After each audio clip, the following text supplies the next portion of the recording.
So, Um, you guys got anything you want to chat about quick? let's see. Got any deals you can't put, you're having a hard time putting together? Uh, I got kind of caught up last week in dealing with buyers, Yeah.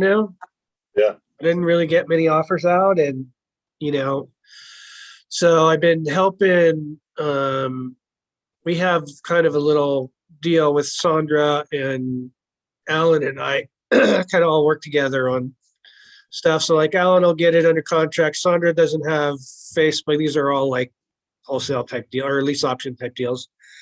So I kind of do the Facebook thing, and then Sandra talks to them all. I sort of pre-qualify them, then she pre-qualifies them more. So, and I'm like, I don't like that stuff too much. It's not my favorite kind of thing. So I got to get good at it though. I just need to get to a point to where I can do more like how Justin does it and get to a point to where, because that stuff, I mean, like how do you deal with that when you're doing um, a lease option? Who takes care of that for you? Who takes all those calls? I do.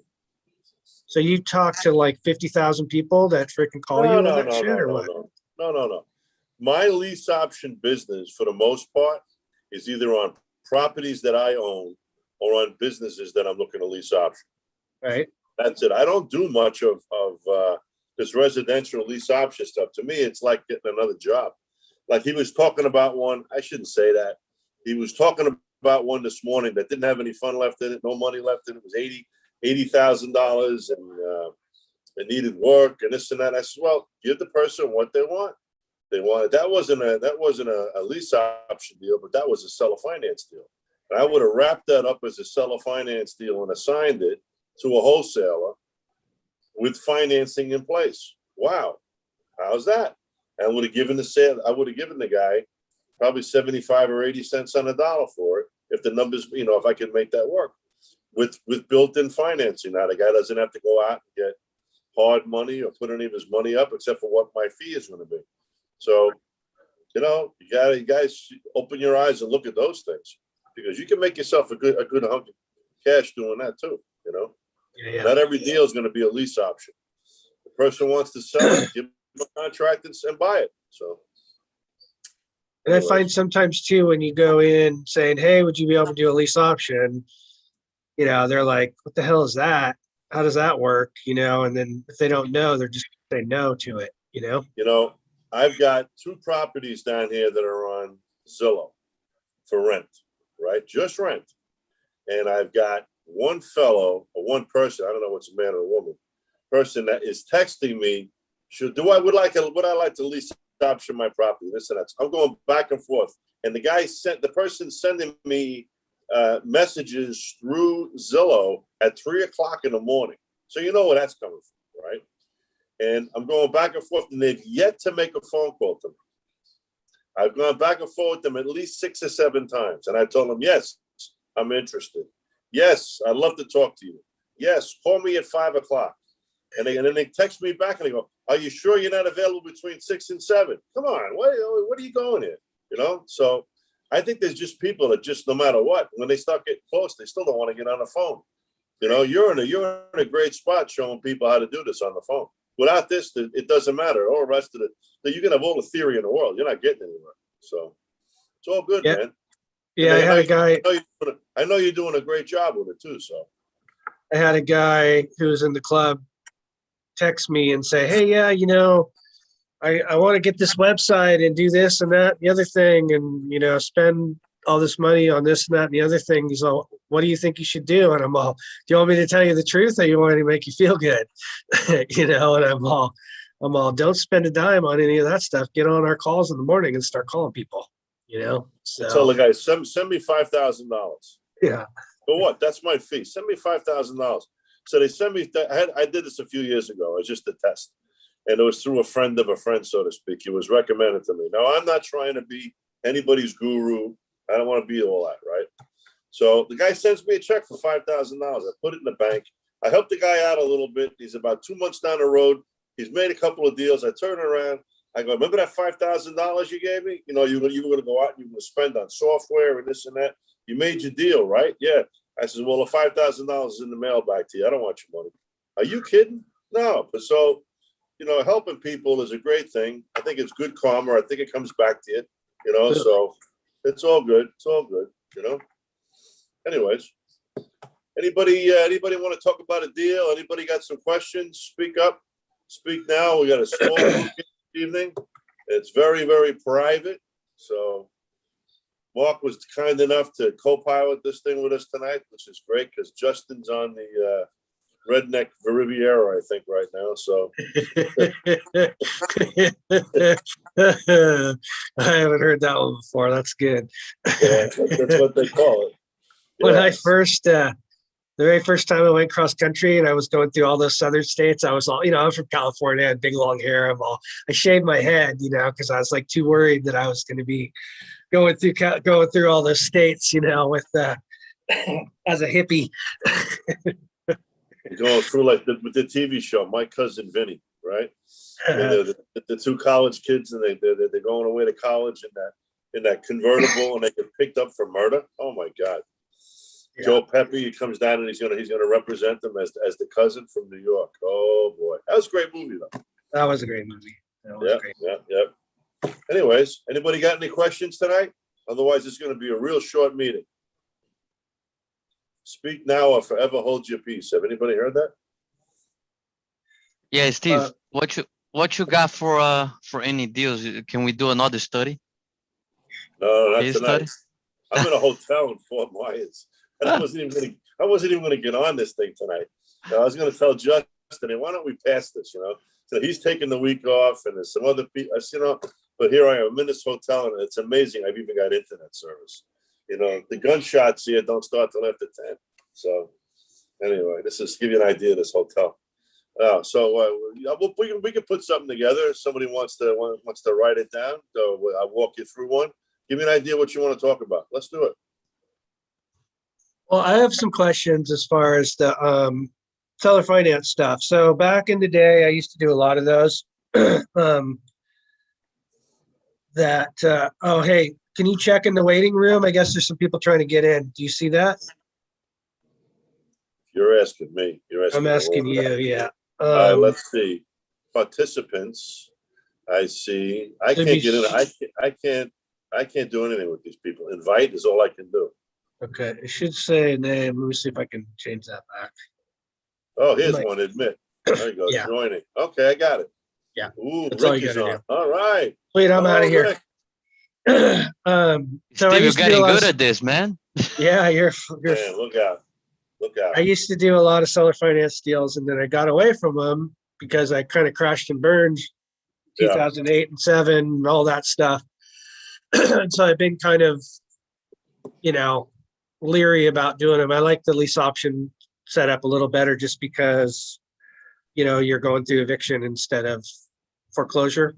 So from a standpoint of seller finance, when you're doing seller financing with sellers now, you know, like, I mean, obviously you're on the hook, so to speak, right?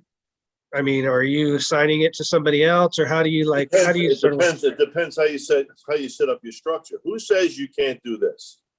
Who says you can't set up an option to buy the property for X amount of dollars for $100,000 with payments that equal this and this and this and this and this? You're only limited by your imagination.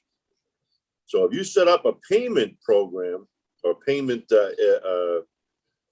offer and you squeeze it into this option, there's nothing that stops you from doing that. That's fine. You're only limited by your imagination. I've done those, not so much on residential properties, but on commercial deals. You know, so if you're worried about getting into one of these and getting stuck in the middle, just do an option. Option can be whatever you want, or give them a contract with the performance clause in it on your side. Or say you got 60, 90 days or whatever they'll give you to close on the thing. Then you've got an out. Make sure you got an out written into your contract. That's all. And assign it. You know, like, these guys talk about wholesale. And of the few homes that I have quote wholesaled, I've always done it with financing in place, you know?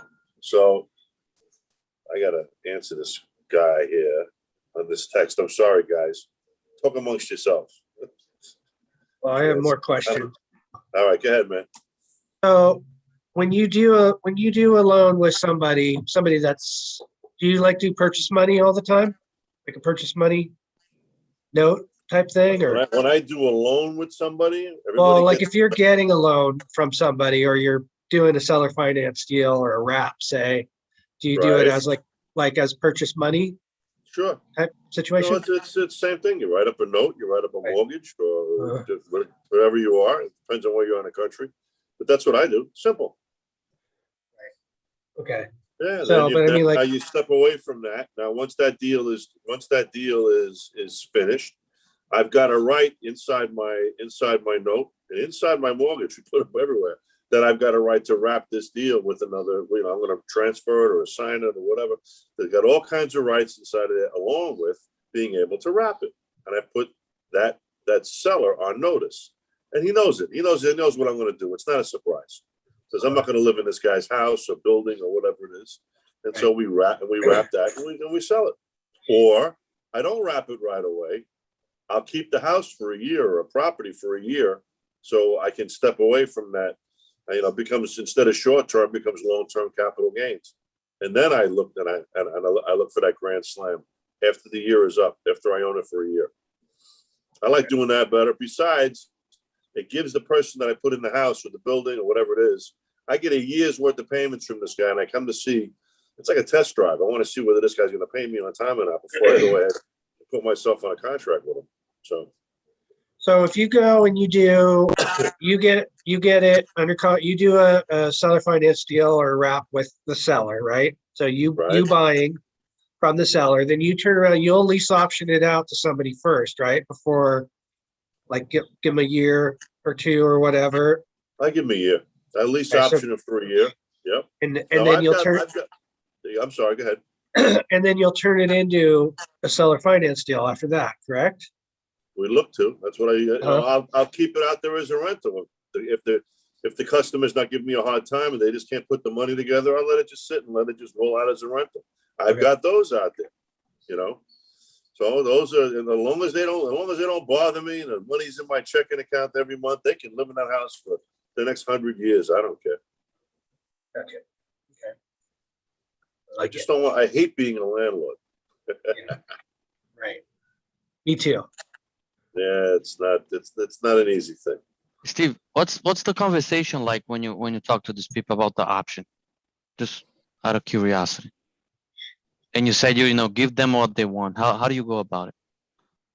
Well, give me an example, because I gather you're talking about somebody that owns a house. Yeah, well, they don't want to do lease options. We tried. They don't want to wholesale it, and then you go and you put it on the option. So you ask them, say, what's it gonna? What will you do? Let's forget about telling me what you don't want to do. What will you do? Then I say, well, I'll sell it for $250,000. Great. I want to write up an option to buy it for $250,000. All right, and then you can give me 60 days to close. Give me 90 days to close. Give me a contract and give me an option. Whatever you want. It doesn't matter, because you're gonna have an out inside a contract.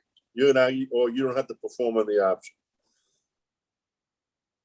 Simple. Give him what he wants. He can always go back. Listen, nothing is going to happen unless you get this guy on paper, right? Mm-hmm. So in order to get this ball rolling down the ball rolling, you're going to need to contract with this guy, either option or put him on a contract, or whatever you decide you're going to do, whatever's the most palatable. Give him what he wants. You can always go back and say, listen, and I would say to him, as I'm putting the deal together, as long as the market says, hey, this house is worth $250,000, we're not going to have a problem. The market comes back and says it's not worth that. Hey, we're either going to sit down and have another talk, or we're gonna shake each other's hands as friends, and we're done. You know, I usually don't put it that blunt, you know, and I try my damnedest to get the contract or to get the contract of sale or the option done and just let it go and see what happens. I would leave there with the best of intentions that I'm going to get this guy his whole $250,000 that he wants. Will it happen? Who knows? Put 20 of them together. Just give people what they want. Go out and sign 20 of those agreements over the next week or two. Give people what they want. And what happens when you start advertising that you got all these agreements and contracts? You're going to start selling them, especially in this crazy ass market. So where do you, I know this question's been asked of you before, but I Right. don't recall what your answer was. How do you go and market those deals? Well, now, depending on, we're talking about that same deal with the house you're talking about? I'm just talking about if you get some properties under option, an option contract, like how would you go? Where would you go to Well, most of the find time, your buyers? there's a big spread for me, depending on where the property is. Most of the stuff that I do business with is 1,000 miles away from me. Right. So I'm either going to advertise it on Zillow and point it to somebody that I've got boots on the ground, or 9 times out of 10, I just give it to a realtor. I negotiate with the realtor up front. Okay. Yeah, that's So, the like, best. if you were to No, do- they've got- I'm sorry. You were to do, let's just say it was a house that was worth 250 and you said, hey, I'll do an option for you for 250, what they want, right? Yep. Okay, so you get an option agreement on that. So you would just take that to a start calling realtors around and say, Well, hey, I got this place There's- under contract. I would say I'd list it for, say, 255, 260, and I tell them, go out and get me some offers on this property. So if the offers come in at 230, 235, 238, then I know where I'm at. I got to go back to this guy and say, hey, it ain't happening. So we got to sit down and renegotiate. Here's what the market is. Here's what I can get you, and here's where we got to be. So Makes sense. Yeah. Okay. So most of those sort of retailish deals then will go through realtors. a lot of them Right. that I do. A lot of them that I do because it's quicker. Uh-huh. and it's quicker. It's quicker. I'm not sitting there watching the clock go by. I'm not into that. And Stevie- usually there's enough money to be made where everybody's going to do all right. Uh-huh. Now, depending on where in the country it is, all right. Some of the agents I do business with, they'll just keep it as their own, like, quote, pocket listing, so to speak. Or if it eventually gets onto the MLS, it's not paying a whole lot. Either it's a flat fee, to Right. get it on, and they make their 3 points or whatever the case may be. A lot of times I'll just market the property myself on Zillow or whatever, and then as I get phone calls or whatever, I just send them right to the agent and let them handle it, even though it's not advertised as an agent. It's not on the MLS. It's a FISBO. I have done that before, put an option agreement on flat fee MLS. This is a while back, but I had an option to buy this place here in California, and then it was a good deal though. It was like $60,000 spread, and was able to put it on there and pay them 4%. Pay a buyer's agent 4%. So we did good on it. It worked. So You see, this whole thing of going to a realtor or giving the person what they want. When you go back to them the second time, or you go back to them and say, listen, this ain't working out for this $250,000. Here's what I've got. And now when you say what you got, he knows you're ready to rock and roll if he pulls the trigger. He might have wanted 250, 250, 250, 250, and he's been sitting there on his house for 6 months, a year, or whatever. You're bringing him back an offer for 220 or 225, and you're getting 235 or 240 for it. I don't do things for $5,000 if you notice that. But when you put this together, you should be making a good payday for all the aggravation you're going to wind up going through. And I don't do double closings. I don't need to do that. Simple, put it together. I get paid off the HUD as a release fee on the notice. So and when it you're worked. doing that, are you just assigning your option then too, or are you having a buyer and seller put in a new contract together to do it? Like, how does that work? No, usually just to sign it, or it really depends on who I'm doing business with. If it's an end buyer, I just take a fee and put these two guys together and let them work it out. And normally there's an attorney in the middle, and he'll just work out the paperwork or a title company. You know, just to keep everybody honest, as they say. So.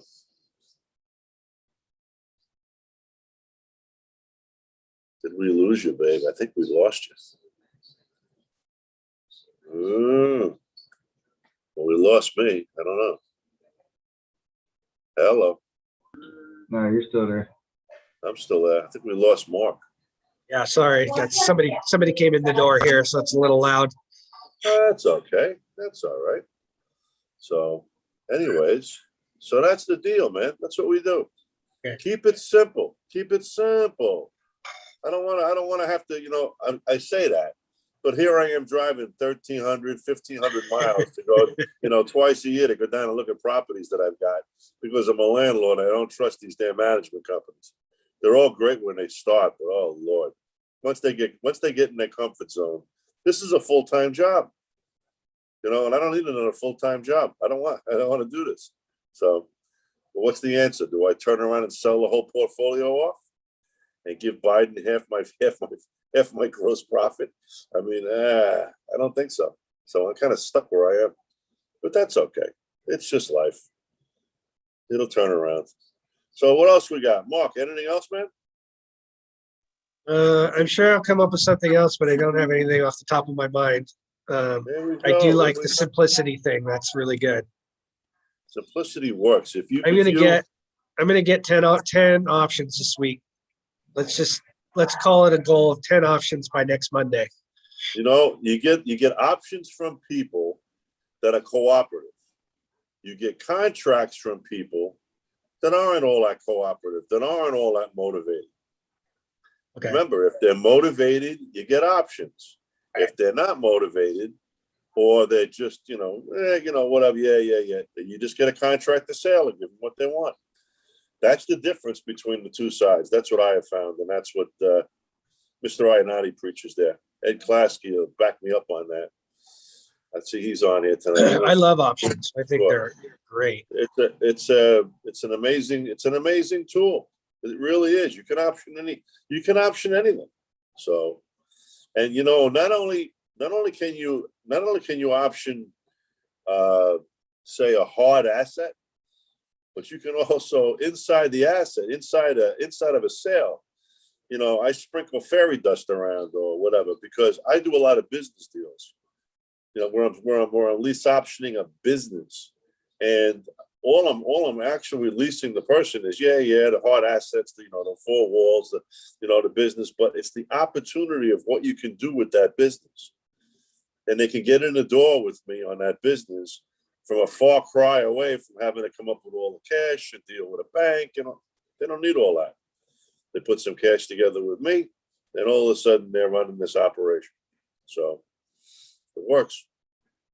Anyways, so what else have we got here this evening? Go ahead, Mark.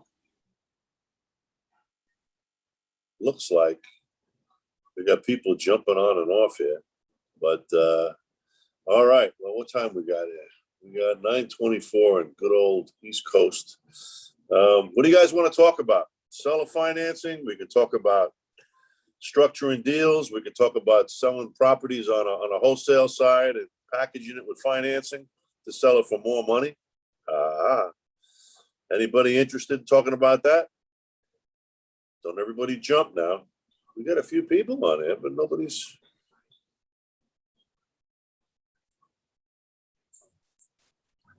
I gave up going to the ale house tonight. I'm eating Burger King because of this crowd.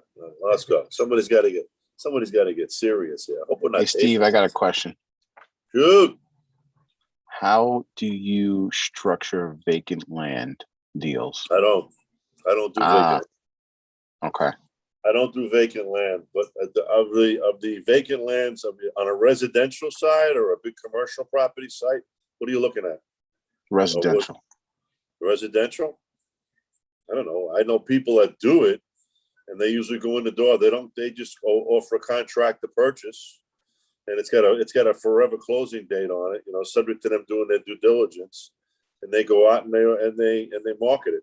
Or they do the same thing with the option. They send a guy a $20 bill, stay to an agreement, sign this, and we're in business. And what are Keep they it simple. offering? I'm sorry? Market, what are they offering, the tax value? I have no idea. Okay, Whatever they're offering, it's an embarrassment. They don't feel good Okay. about, if they feel great about making the offer, they're paying too much money. So I Gotcha. think they're probably offering, if I was to guess, I'd probably say, you know, probably 10-15% of what its value really is. They want to steal. Who knows what's going to happen with vacant land and what's going to happen as far as building is concerned, with what's happening with all the commodities going on with the country right now, with wood, and steel, and everything else. Who knows? I'm down here in Southwest Florida, and they cleared a piece of property that's got to be the size of a city on Long Island where I come from. This thing is huge. Probably sit, I don't know, 5,000-6,000 houses on this thing. And I see them clearing it. And the guy goes, "Yep, we're all done clearing." I said, "When are you going to start building?" He says, "I don't know." So there's huge piece of property. So, but well, whatever. Whatever is what it is. No, I don't do vacant land. I've done one.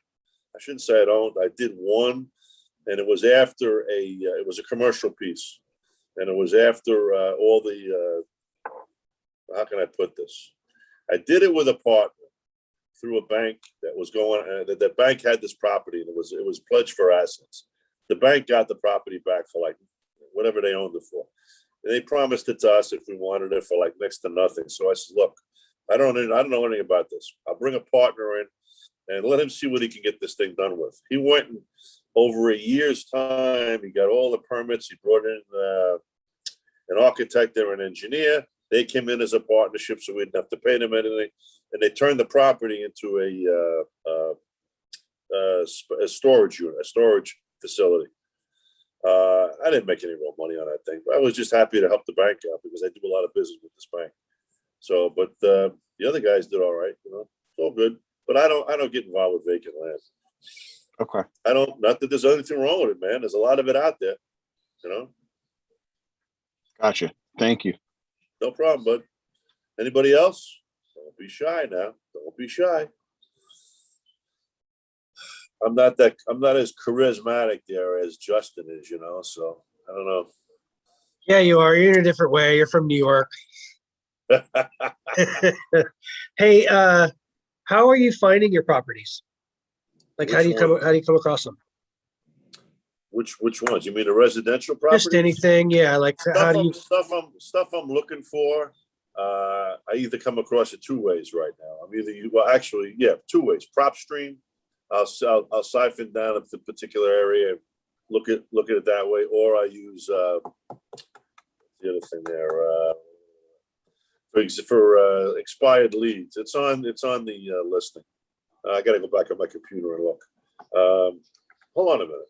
I got it right here. I think I got it right here. Updates. Forget it. We can't do all this. What is the name of that thing? My Plus Leads. My Plus Leads. If you guys want to look at expired listings, they scrape for expired listings. Well, they get it off the MLS.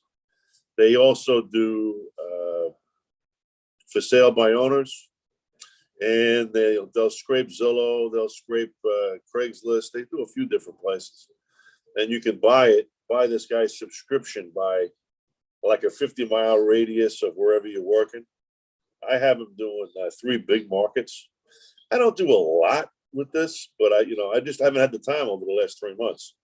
But I really want to get deeper involved with doing subject twos and get more seller financing done.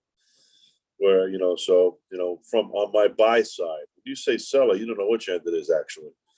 But I want to get more financing from my seller so I can accommodate a new buyer, as they say, a penalty house buyer. So it's all good.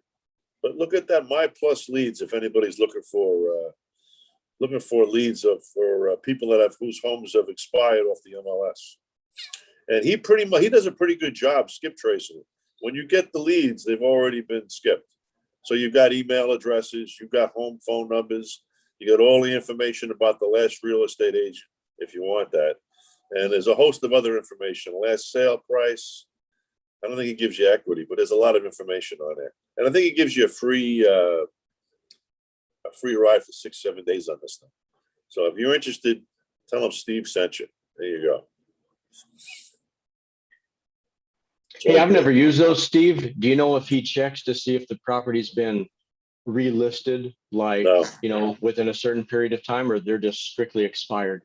No, they're strictly expired. He's got another piece on there now. I see. It says you can go back on there and look for do a download for relisted. What am I going to do that for? But simply Yeah. put, I mean, really, how much work do I want to do? So, I mean, I'll run the list. I'll run it through PropStream also, and they'll do some of PropStream's information on MLS is probably, depending on where in the country it is, I'm finding that it can be 2, 3, 4 weeks behind. But even with that, I just go on Zillow and look and see if it's on the market or not. So that's basically it. Before I'm making a phone call, I'm going on Zillow and I'm looking up PropStream. So I got some kind of an idea whether this thing's on the market. Am I going to make a complete ass out of myself or not? So, yeah. Yeah, I run almost everything through PropStream just because with the list automator, it really breaks it down for you. So that list automator is cool. It's so. cool. Yeah. It's cool. And I'll tell you right now, that's only in its infancies.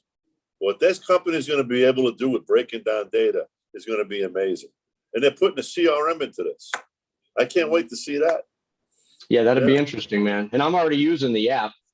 I got some drivers that are using the app, and it's pretty good. They're still tweaking it out and everything. So I tried it. I tried it on the iPad. I couldn't get this thing to work right. So I'm afraid if I put it on my phone, I'm going to drive into the car in front of me. I don't know, but whatever. Yeah. But whatever. Nice. I got luck like that. But it is what it is. I think he's got something on there where you can plug in, let's say, homes in pre-foreclosure in a 5-mile radius of where you stop your car. And if you put that inside there, it'll give you all these. I go, well, why don't you do it so you can see them as you drive? He goes, no, I can't do that. That's a whole nother ballgame. I go, well, put that on the Christmas wish list because that would be very cool. So wouldn't it be cool to go into an area and look and see, hit a button and boom, you got all your data. That would be awesome. But it is what it is. Pretty cool. I have a couple of drivers and I kind of reverse it a little bit. I have a couple of areas that I really like, and I just pull the list from PropStream and then I just send those to them so then they can drive by and then they can tag them, in the scout portion of the app. And I already know what they're looking at. So it kind of helps, because they have some different levels of distress in there. So it works out pretty well. What are you looking for when you put people on a road driving? What kind of leads? Yeah, it depends on the area, but sometimes they owed it or they owned it for 20 years or more. It has at least 50% equity. It's at least a 3-bedroom. Some other areas, I'll go 10 years ownership, at least 1,000 square foot, and it only shows as a 1-bedroom. So it just kind of depends, but usually I'll fit some of the, they've owned the property for a while. Some areas I do just vacants, out of state only. So usually, kind of a mixture of those for the most part. Anybody go after multi-floor homes that have been owned for say 20, 25 years? Think about this a minute. You got old people like me that don't want to go up and down the stairs anymore, and they'd love to get out of this house and get a ranch house. That I think is cool. And I don't know how many people actually do that. I gave that to a broker, an agent down here in Florida. He's cleaning up with it. He's doing really well. He's getting listings now that people wouldn't be thinking about doing. So he's doing well. But guys out there might want to look at that because, the people that own these homes are getting older and older every day. And sometimes they're not crazy about multi-floors. I just sold my house. It was a split. My wife couldn't do the stairs anymore. So, yeah, it works out. Interesting stuff. Thank you, sir. Good information, man. Good stuff. Good stuff. Anything else, Rick? No, man, that's about it. I just, I think David was talking about a land I'm doing a land deal right now, and that's what I did. He wanted right at tax value, and the price came in at about 10,000 under what, the tax value was. Right. But it ended up being about 10% of the homes that were selling in the local area. That's kind of what it kind of averaged out a little bit, and he So you- agreed to it. So you're still in there for half the money. Right. Most Well, of it's about 20%, give or close. take. Yeah. Yeah. So like the tax That's good. value was 52, and he agreed to 37 up to a certain point, and then he bumped it up to 40 if it took like an extra 30 days or so, or it was he wanted to play around with it. And I was like, It's well, the whatever. greed glands, the greed gland Right. starts. He's got somebody with a life. Yeah. It happens. It happens. It happens. I Right, tell him, listen, so- it might only be worth 30. I go back and say, listen, I don't know, man. It might only be worth 30. I don't know. Yeah, it's kind of a weird, it's odd shaped. I talked to somebody that wasn't really too interested in building in it, but they thought it was buildable. So we're just going to market it as, buyer, do your own due diligence. I mean, I pulled some documents off of PropStream and, provided that information, pulled a couple things off the county to show like the Yeah. actual map and the boundary lines and things like that. And we're just going to put it out there like that and kind of see how it rolls. If you're showing factual stuff that you pulled up in data, that's fine. Don't make representations. That's where you Right. get screwed. Whoa. Yeah, it's like, That's where you get here- screwed. yeah. You get really here's hurt. here's what we found on it. Do your own due diligence and let us know what you think. Type of. And make your check payable to run away. Yeah, there you go. There That's you fine. go. That works. What's wrong with that? What's Yeah. wrong with that? Yeah, you can always go back and negotiate. Worst comes Yeah, to some worst. on the burner. So Yeah.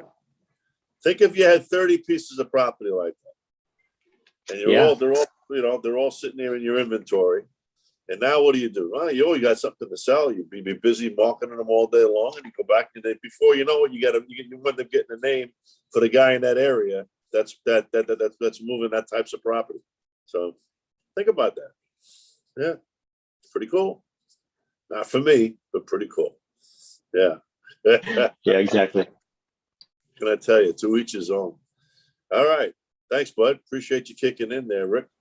Okay. I appreciate Who you, else? man. Yeah, we're all having fun. Who else we got here tonight? Come on, let's speak up. Don't be shy. Don't be shy.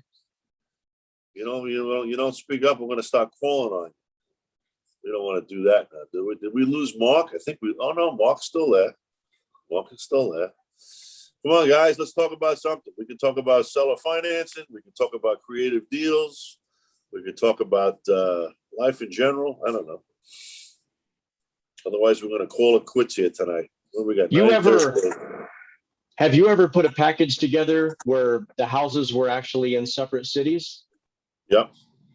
I bought packages of properties where they were all in different states. Yeah, I bombed a package big time. I had 9, and I really messed up on that. They were in a couple different areas, and the dude was all over the place, and I just started pricing them one at a time, and then I put those prices together as a package, and then knocked off another percentage of it. No, it was just kind of a mess. So I'm like, you know what? I'm not going to do this package stuff anymore for a while until I can, kind of get more into that game. I'm in Detroit, and I buy every single house on a block, actually 2 blocks on both sides of the street. I bought right from a wholesaler, and every single house went back to a foreclosure from Deutsche Bank. How is that? Tell me there's not games being played out there, right? So here I am. I pay $500 per house for the house and $500 to the wholesale. So I got $1,000 in these houses in each one. I almost lost money. I wound up selling them on eBay to get rid of them. Nobody wanted them. I'm out there, and at the same time I'm out there, the city of Detroit does something with broken windows, where if you break a window, this was about 10 years ago, you break a window, the fine is like, after 3 days, it's like $10. And they come by after a certain amount of days and it goes to $50. And they go by after a few more days and it goes to $500. Well, some of these homes had no windows left in them. And it was like, every house was like $3,000-4,000 a week in fines. Oh yeah, it was crazy. Oh, wow. So, we barely got out of there with our behinds, but I sold everything on eBay. Thank God. Those were fun days. That's man. great. I'm telling you. Those were fun. You tell you, you know what? You say, how much can you lose paying $1,000 for a house, right? How much? Well, Yeah. you know, eBay made more money on those deals than I did, but that's okay. You got to start somewhere, man. You know, you got Yeah, to you start learn. somewhere. Yeah, Live and learn, yeah, buddy. That's just it. you got to cut your teeth on something. And, you know, I don't think Yeah. we're going to see those days again. You know, unless we're grabbing guns and we're in civil war here. But I don't think we're going to see $1,000 houses again. But who knows what's coming down the pike? I tell you, who knows? Exactly. Who Exactly. knows? Huh? You're out in California. God Almighty, I don't know what's going on out there. That's like another country. Man, oh, Yeah. man. Even to me, it is. You know what I mean? So Where Yeah, are you he's- in California? I am about, I guess, 20, 30 minutes north of LA. Oh wow. Okay. Right where are you familiar with California? It's where the 405 and the bit, 5 little. freeway. Yeah. Yeah, right where the 405 and the 5 freeway meet. I'm kind of like Right. at the northern part of Los Angeles County. Wow. Well. Keep it So- going, man. You got Yeah. the properties out there are so cheap, right? Yeah, right. Oh my God. Bargain Yeah, Central. Yeah, right. Yeah. I don't Never do want much this- out here. Yeah. I don't do much out here, man. I'm interested in like the Carolinas and you know Go where south. the nicer go where people it's- are. Go where it's warm. Go where it's where people are moving. You know, I'm from New York, and I wouldn't buy anything in New York right now. I just sold my Yeah. own house. I'm done. I said to my wife, I'm going to rent. I'm going to rent the house. You haven't rented a house in 40 years. I'm done. I'm so done. I want to be a tenant. So there you go. Anyways, good talking with you, Eric. Good talking with you, man. Appreciate you Yeah, man. stepping up to the plate, getting involved here. Who else we got here? Antonio, David, Jonathan, Rick. We got you and Rick. We got two Ricks. Rick Prangi. Are you from New York, Rick? Prangi. I think he is. We lost a few guys on it. Well, Rick, I just got a place in North Carolina. Just signed the contract right now. I have to throw it at you and see what you think. Yeah, man. I Is don't it even in know Mecklen- where I don't even know where it is. Hey, man, if you get anything in Mecklenburg County, let me know. Okay. But that's Good Charlotte, deal. surrounding areas and things like that. So, but yeah, man, Yeah. hit me up. Let me know. I got a couple good buyers there, actually. All right, so. cool. Charlotte's a good market. I think just about every place is a good market right now. I don't know. All right. Well, I think we're getting a little light on the participation here. So I don't want to let you go. You're too much information. I just can't think of anything else to ask you right now. And I know once you get off, I'm gonna be like, damn, I wish I would have asked him that. you pick up the phone and you call Yes, me. I will pick up the phone and call you for sure. No big deal, man. No big deal. All right, we're gonna last. Steve, did you got my call. message? What's that? This is Rick. I tried to Skype you and send you a message this morning. Did you got my message on Skype? You speaking to me? Skype? I don't get Skype. I don't use Skype. Hello, Rick. Did we lose you? Oh, you still there? I don't know if I'm cutting out or somebody's cutting out. No, I'm still here.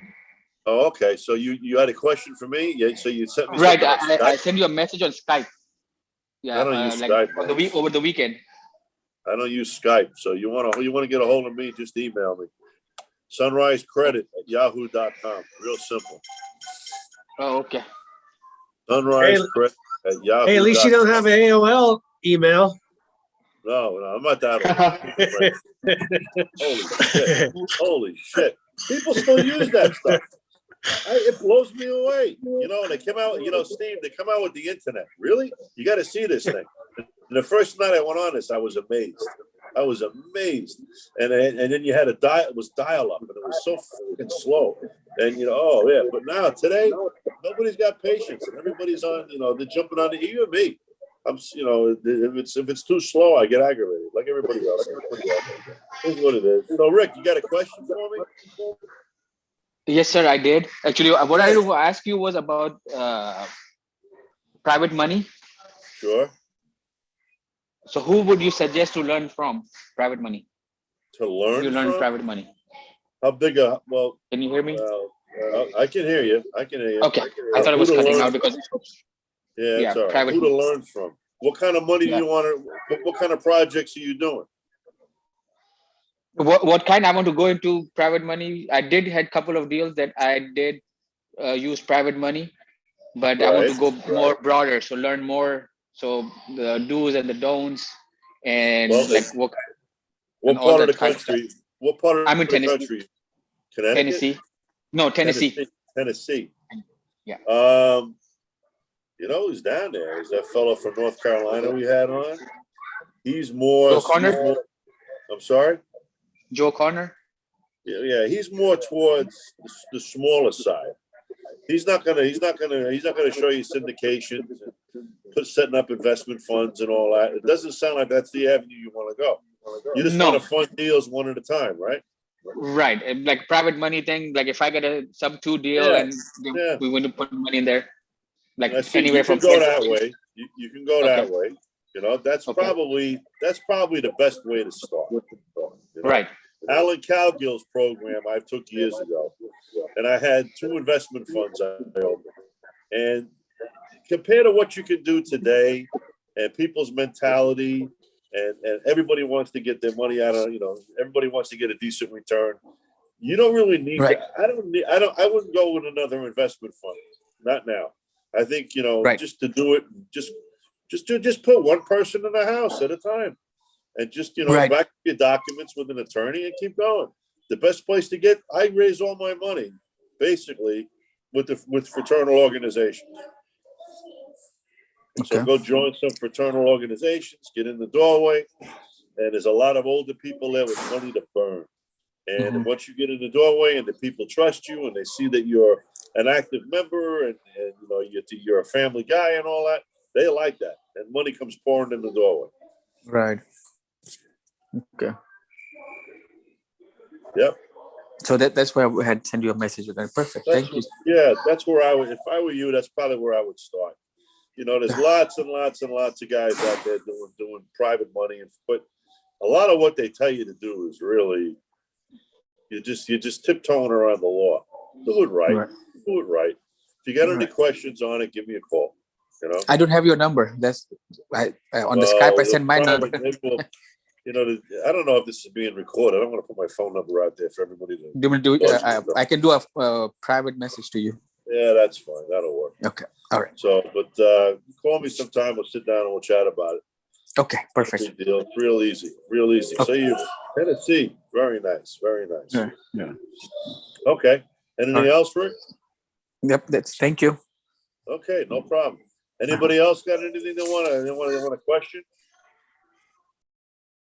Questions going once, going twice. I'm looking at this Whopper. I'm going to finish my Whopper now. Okay, guys. Well, Rick and everybody on board. Antonio. We didn't hear much from Antonio tonight. He got on the board. He didn't really have much to say. All right, Jonathan Crook. Where are you, Jonathan? Didn't hear from you tonight. Rick was the star of the show. Rick and Mark. All right. I don't know about that. Just happy to be here, buddy. Rick and Mark, the star of the show. Jonathan, was that just you checking in? Oh yeah. I mean, I'm learning. I'm picking up everything from you guys. I That's all right. educated myself for about 2 years just in wholesaling. It didn't make sense. I'm like, all right, something's not making sense, and now I'm learning actually how to. So soaking it in.